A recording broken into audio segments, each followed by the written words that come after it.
प्राचीन काल की बात है, जब सृष्टि में असंतुलन बढ़ गया था। तब ब्रह्मांड के सभी देवता मार्गदर्शन के लिए भगवान विष्णु के पास पहुंचे।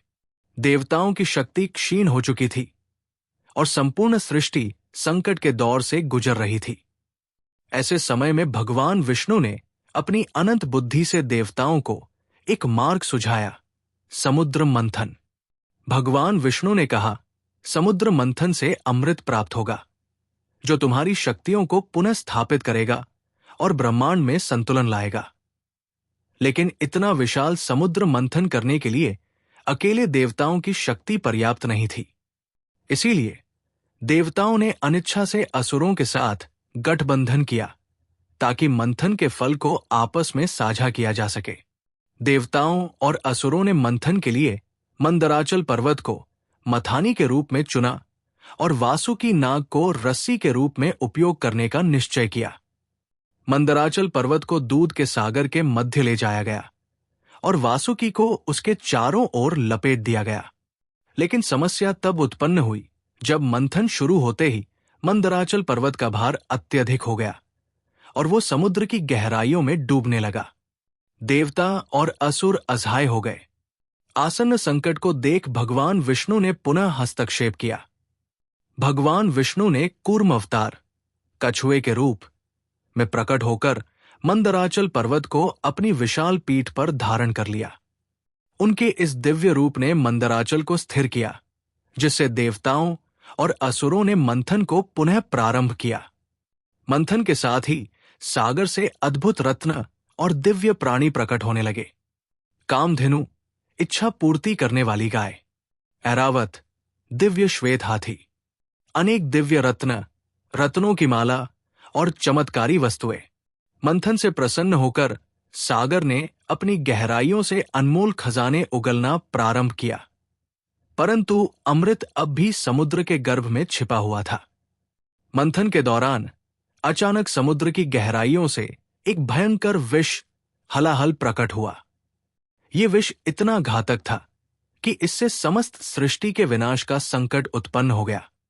संपूर्ण सृष्टि को बचाने के लिए देवताओं ने भगवान शिव से प्रार्थना की। भगवान शिव ने देवताओं की पुकार सुनी और तुरंत प्रकट हुए। उन्होंने बिना किसी संकोच के संपूर्ण विष का पान कर लिया, लेकिन विष की तीव्रता से उनका गला नीला पड़ गया, जिससे उन्हें नीलकंठ कहा जाने लगा। भगवान शिव के इस महान त्याग से सृष्टि का विनाश टल गया और मंथन पुनः प्रारंभ हुआ। इसके पश्चात समुद्र से देवी लक्ष्मी प्रकट हुई। वो एक सुंदर कमल पर विराजमान थी, स्वर्णिम वस्त्रों से सुसज्जित और दिव्य आभा से चमक रही थी। देवता और असुर देवी लक्ष्मी के सौंदर्य को देखकर चकित रह गए। देवी लक्ष्मी ने भगवान विष्णु को वरमाला पहनाई और उनका वरण किया। अंतः मंथन के अनेक प्रयासों के बाद अमृत कलश प्रकट हुआ। इसे दिव्य वैद्य धन्वंतरी ने उठाया और ऊंचा किया। जैसे ही असुरों ने अमृत कलश देखा, उन्होंने उसे छीनने का प्रयास किया।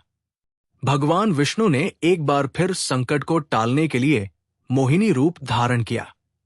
वे एक अद्भुत सुंदर अप्सरा के रूप में प्रकट हुए।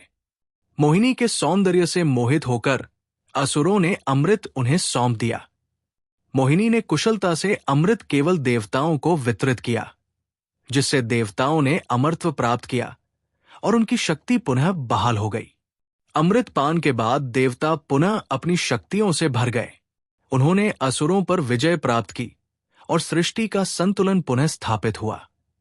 भगवान विष्णु ने अपने कूर्म अवतार के माध्यम से सृष्टि की रक्षा की और देवताओं को उनके वास्तविक स्वरूप में पुनः स्थापित किया। अंततः समुद्र मंथन का ये दिव्य यज्ञ पूर्ण हुआ और ब्रह्मांड में शांति और संतुलन स्थापित हुआ। समुद्र मंथन की कथा हमें सिखाती है कि संकट के समय धैर्य और समर्पण का भाव रखना चाहिए। जब सृष्टि संकट में हो, तब ईश्वर अवश्य सहायता करते हैं। बुराई पर सदा अच्छाई की विजय होती है। जय महादेव, जय नारायण। अगर आपको यह कथा पसंद आई हो तो लाइक करें, शेयर करें और ऐसी ही अन्य धार्मिक कथाएं सुनने के लिए चैनल को सब्सक्राइब करें। घंटी का निशान दबाना न भूलें ताकि हर नई कथा की सूचना आपको तुरंत मिले। आपकी राय हमें कमेंट में जरूर बताइए।